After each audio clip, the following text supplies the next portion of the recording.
angkatan 50-an. Sejarah perkembangan kesusastraan.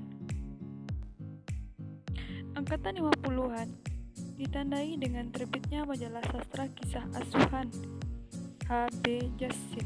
Ciri khas angkatan ini adalah karya sastra yang didominasi dengan cerita pendek dan kumpulan puisi. Pada angkatan ini muncul gerakan komunis di kalangan sastrawan, timbullah perpecahan dan polemik yang berkepanjangan di antara kalangan sastrawan di Indonesia pada awal tahun 1960 menyebabkan mendeknya perkembangan sastra karena masuknya ke dalam politik praktis dan berakhir pada tahun 1965 dengan pecahnya G30S di Indonesia. Sastra majalah. Sejak tahun 1953, Balai Pustaka kedudukannya tidak menentu. Penerbit ini berkali-kali mengalami perubahan status. Oleh karena itu, aktivitas sastra terutama hanya dalam majalah seperti Gelanggang atau Siasat, Mimbar Indonesia, Zenit, dan Pujangga Baru. Karangan-karangan yang dapat dimuat pun akhirnya hanya dalam bentuk sajak, cerpen, dan karangan lain yang tidak begitu panjang sesuai kebutuhan majalah. Majalah kisah yang eksis pada 1953 hingga 1956 memiliki peranan cukup besar karena banyak pengarang yang muncul dalam periode ini mengumumkan tulisan-tulisannya yang berawal dari dalam majalah ini. Setelah itu terdapat majalah Mahasiswa Kompas yang setelah dipimpin oleh Nato Susanto sangat banyak memberikan perhatian kepada persoalan-persoalan dan karya-karya sastra.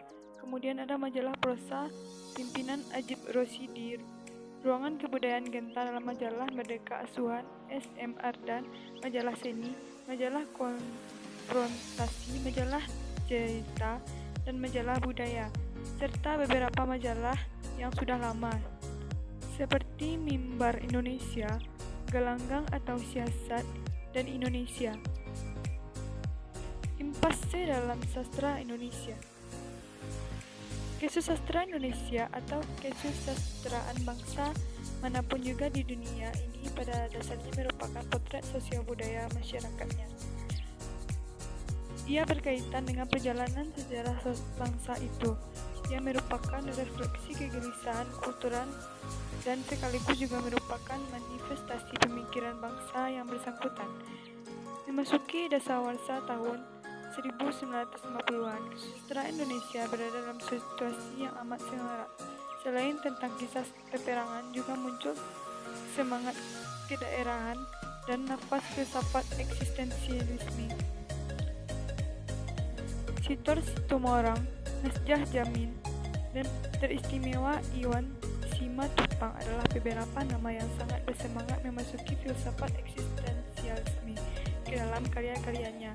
Iwan Simatupang kemudian menjadi sastrawan penting ketika novel-novelnya diterbitkan selepas peristiwa tragedi 30 September 1965. Pengarang dan karya sastra angkatan 50-an.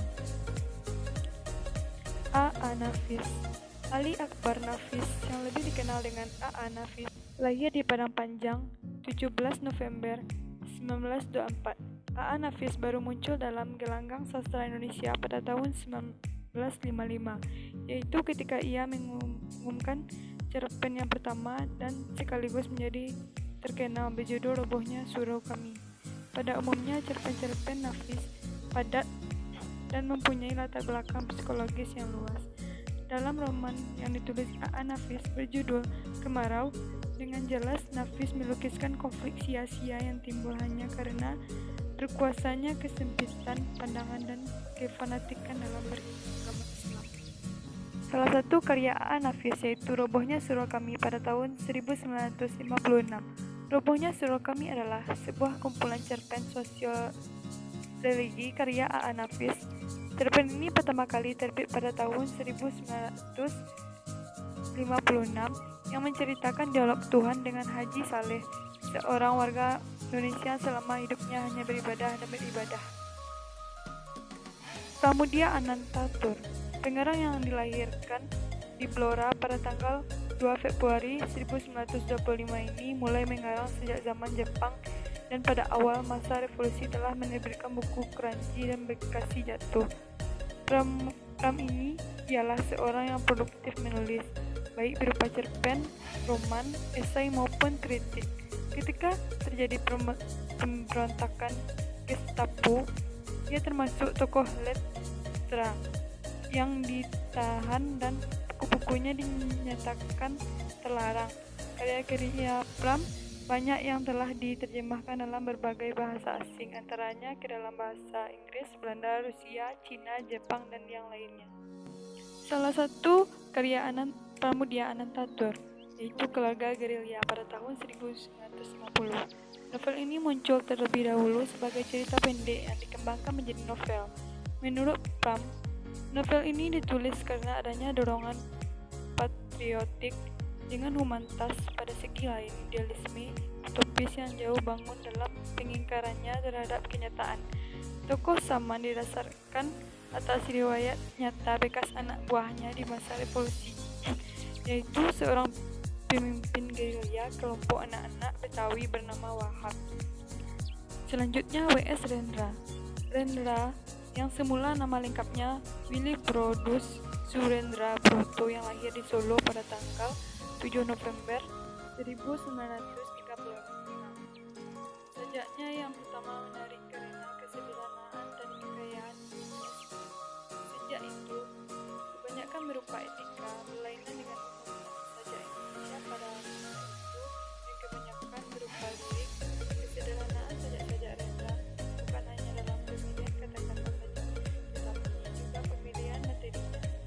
Selain menulis, Rendra pun banyak menulis cerpen dalam ekspedisinya dalam dunia teater. Rendra dikenalkan improvisasinya yang merupakan teater yang bebas dari sastra yaitu dengan sedikit mungkin sampai percakapan. Ini adalah karya dari W.S. Rendra, yaitu Balada Orang-orang Tercinta pada tahun 1997. Tajuk antologi puisi ini identik dengan Willy Brodus Surendra Bawana Broto alias W.S. Rendra. Itulah monumen karya yang sudah beberapa kali dicetak ulang. Kemudian N.H. Dini. N.H. Dini lahir di Semarang pada tanggal 29 Februari 1936. Mulai menulis cerpen yang dimuat dalam majalah kisah dan lain-lain. Dalam cerpennya, Dini menunjukkan perhatian yang besar terhadap kepincangan sosial yang dia lihat dan terjadi di sekelilingnya.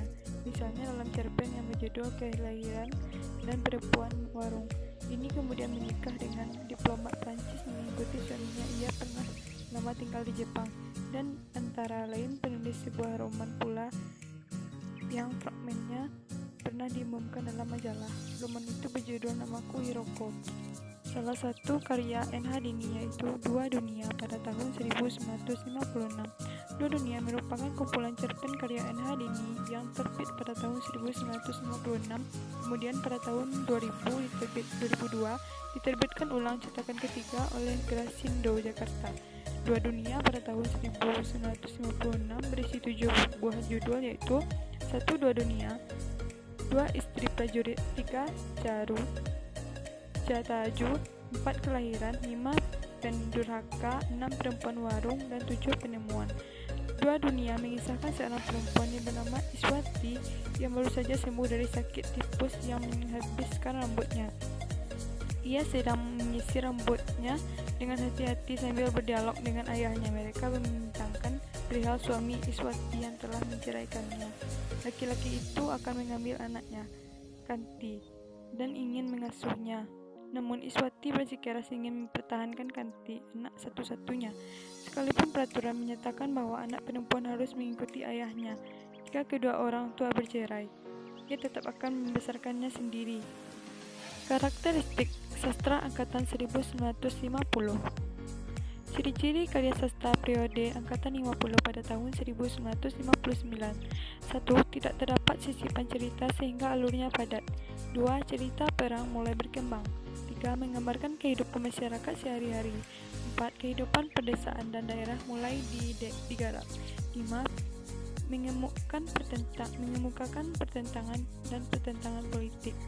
Perbedaan karya sastra angkatan 50 dengan karya sastra 45. Yang pertama, angkatan 45. 1. Revolusioner dalam bentuk dan isi.